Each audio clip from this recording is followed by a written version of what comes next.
amut parce que ñun dañoo xëy man dama xëy yeewu dem fa nga xamante ne fa la bus bi nekk bus bi doon yóbbu journaliste yi ak agent de sécurité Issa Sall yi bi ma ñëwee ma gis benn mur moo benn tali moo séparé benn kër goo xam ne dafa am ay posteeru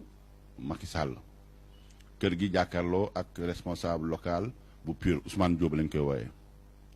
ñu badigeonné waa PUR yi kenn benn agent de sécurité bokk PUR moo dem badigeonné posteer yi moom dafa xalaatoon ne sax le fait que ñu ne ay posteer buntu kër waajo ñu sabotage la alors que ñooñu seen kër lañ dëkk APR lañ bokk benn bokk yaakaar lañ dëkk ci la maire bi génn mooy seen yaay ñoom ñëpp génn gis mbir mi di saaga yee doom yëpp il y avait au moins 6 garçons ñu yeewu di saaga man je me dis que en devoir de sénégalais de père de famille de jullit ma sol samay dàll ma dem ne maire bi man bokkuma APR bokkuma PUR journaliste la mais li ngay def nii baaxul day yee fitna te fitna baaxul ñii tooñ nañ leen ma ne ko ma sañoon nga dem ba ci waaj yi sa dëkkandoo la nga ne ko ah Ousmane de li nga ma def de gënalu ma bien sax xam nga dem sax ci Issa Sall ma ne ko li yàgg na am ci élection badigeonné ma ne ko ci élection la am mais ay saaga yooyu noonu ñu nekk fa ci waa APR la këram la ñoom ñooy dindi waaw ñoom ci la maire bi ci la bokk mooy seen yaay moom mooy sooki mbir mi ci la wax ne doom yi su ngeen defalantewul ak ñii kenn du fanaan ci kër gi ma ne ko maire fitna ñii ay ndaw lañ bari nañ am nañ arme su ngeen jaamaarloo fii danañ toj seen kër gi mën nañu sax rey jaru ko mais ñuy dox di dox ak ñeneen sax am na sax ay responsable PUR yu nekkoon sécurité bi ay mag yu jóg tamit sol seen daal ñëw ñu négocier ba foog ne affaire bi calme na ñu dem toog man maa ngi toog ci benn ku jaay ndekki ñu toog foofu di waxtaan doom ji ki ñuy wax Ibou Diop yi ñu rey ko génn toog ci benn L200 ak beneen booy amoon intention xeex saaga waa PUR parce que bopp booy génn nañ ñu waaj dem saaga PUR yemul foofu mu saaga sax journaliste yi ñëpp ñu saaga ñu bon ñun comme ñun garaawul ñun suñ c'est pas notre problème waa PUR yi fayu xale bi jël benn gën bu ndaw sànni ko ci biir maas bi ñu esquiver ko jël ñoom tamit ñu fayu dóor ko brique ñu ko dóoree brique nag ci la xeex bi xeer yi takarnaase sauf kippa bi ci lañ ko jamee jaasi jam ko ñetti yoon mu daanu ñun ñu daw parce que boobu xeer yaa ngi te suñu oto ñu daw suñu oto ba benn distance am ku ma woo ne ma foo ne ma ne ko maa ngi ni ci oto bi mu ne ma am nañ ku ñu rey ma ne ko non reyuñ ko mu ne ma sii rey nañ ko ma ne booy taxaw leen fële man ma daw dem seeti ma ñëw muri ko gis muy booy bi gis ne dee na ma ne booy comme moo doom am na nañ daw ñu daw dem boobu mu ngi am quartier pont lañ ko wax ñu daw dem hôtel Niji fa la kii looje woon Issa Sall ñu ñëw man maa dem ba ci ñoom seen chargé de ko moom a woo mu ne ma Dakar dañ ne ko da nga def liaison dafa am moo doom ma ne ko wéy mu ne ma côté kan moo dee ma ne ko bon famille boobu daal la mënu ma wax ne benn bokk yaa mais famille boobu daal am na ku dee mu ne ma est-ce que mën nga expliquer président Issa Sall ma fekk ko ci salle bi ak staffam ma expliqué ko problème bi yëpp nu mu demee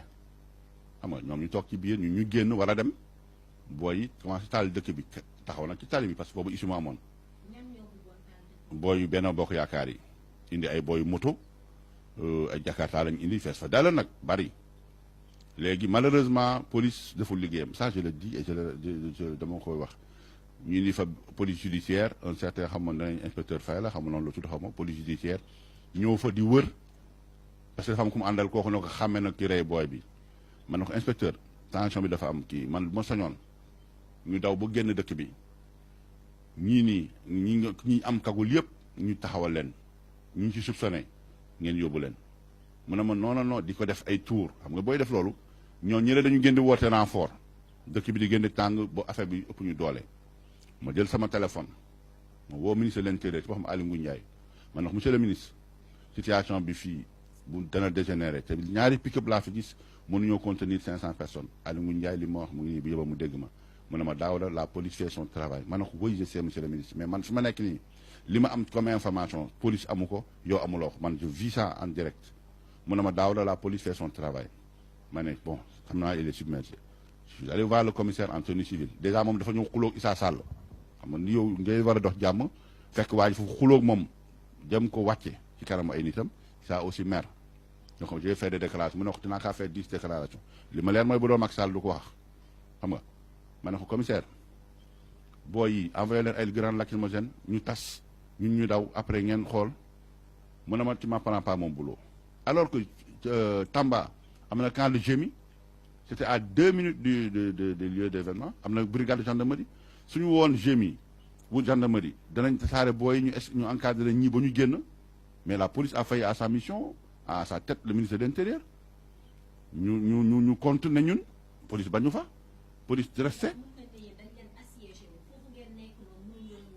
mënuñu woon génn def nañu fa presque 2 heures parce que dañu baare woon yoon bi taxaw fa di dóor ay xeer ñun ñu daw continuer biñ dawee continuer bu génn ville bi bu génn Tamba ndekete ñoom nanguwuñu génn ñun ñoo demal suñu bopp dañu faaleetu loon xam nga ku nangu génn d'habitude loolu ce qui devait être fait mooy ñu escorter ñu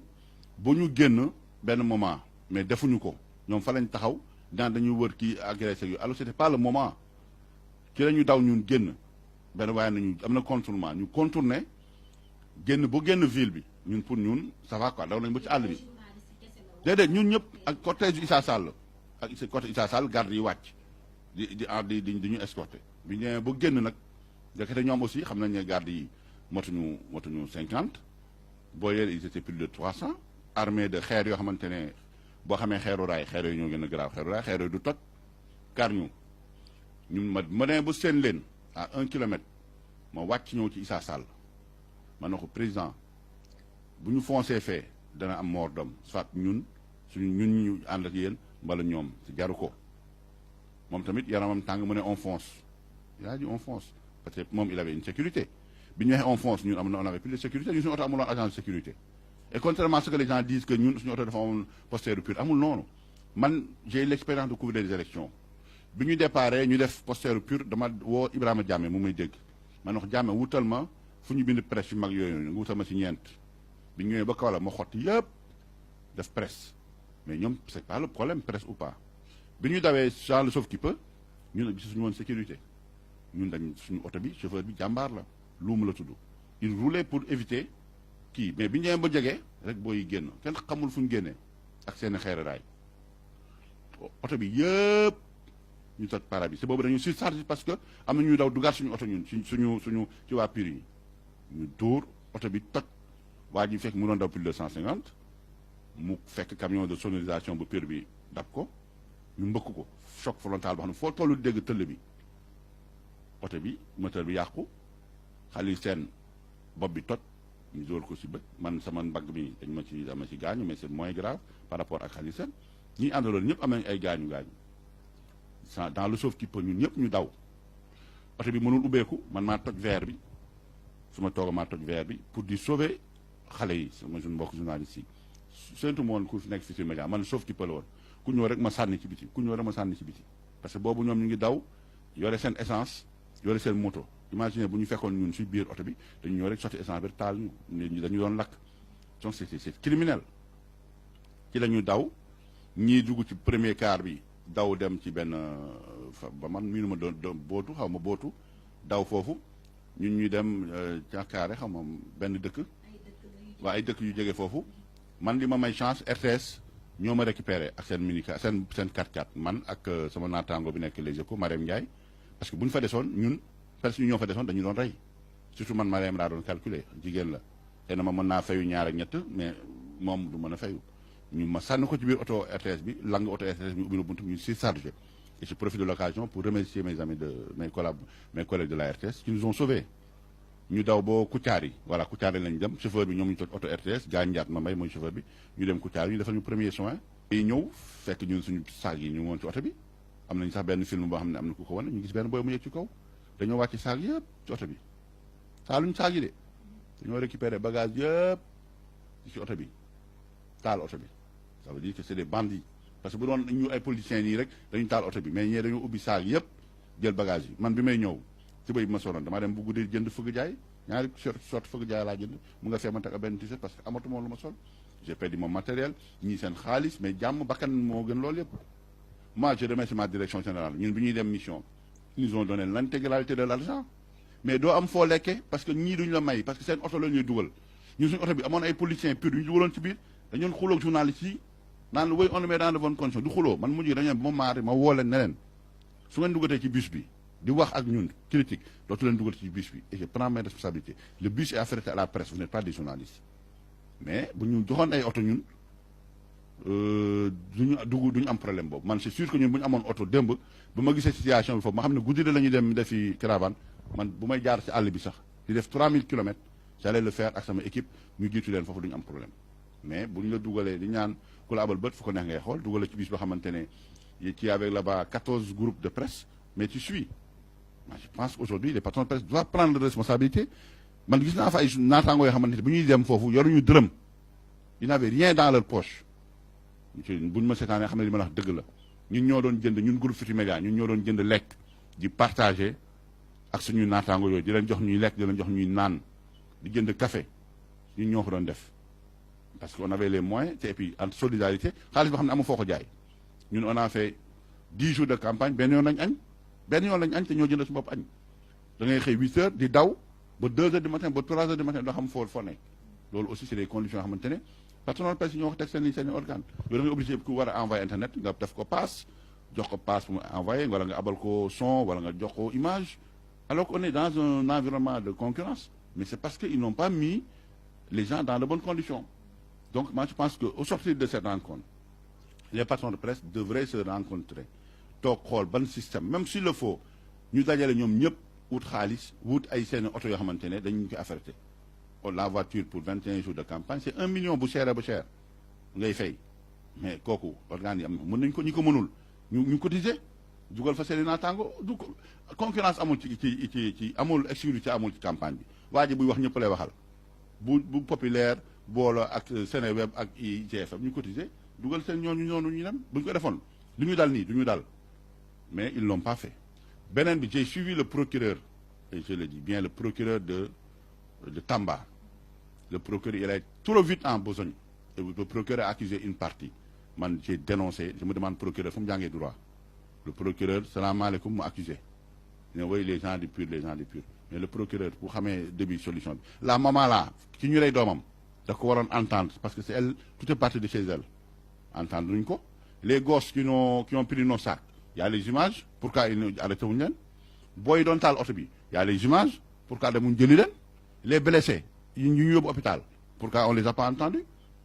ils ont entendu 21 journalistes pourquoi ils n'ont pas entendu du côté de Benno Bokk Yaakaar man du bokkuma pire ñi ñu arrêté c'est normal ñu arrêté leen pour identifier leen s'il y a le fautif bu ñu mënee reconnaître le fautif ñu tëj ko kaso parce que man bakkan bu rot je tolère pas je suis contre la violence mais le procureur est allé trop vite en besogne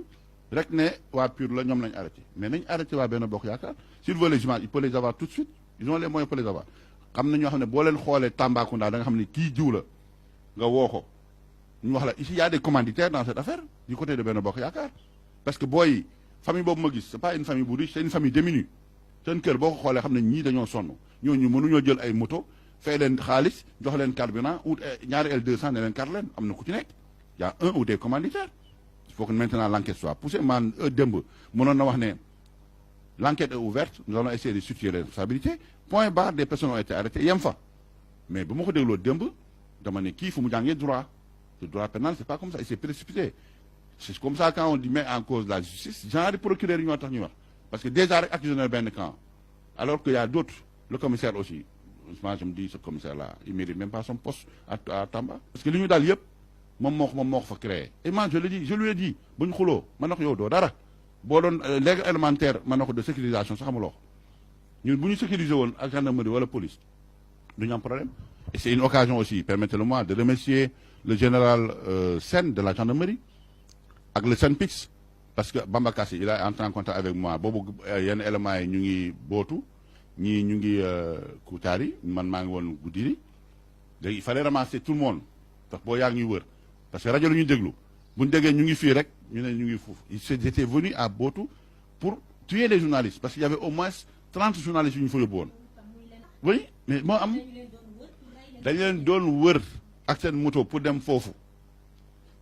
il a fallu Pape Ousseynou Diallo que je remercie c'est le correspondant de l'Obs à Tambacounda moo wax gars yi daw leen ngeen dugg mu dugal leen fa xam ne dafa dem tëj kanaar bu mel ni fi kenn nekk fi woo le préfet je le remercie préfet moo dawal police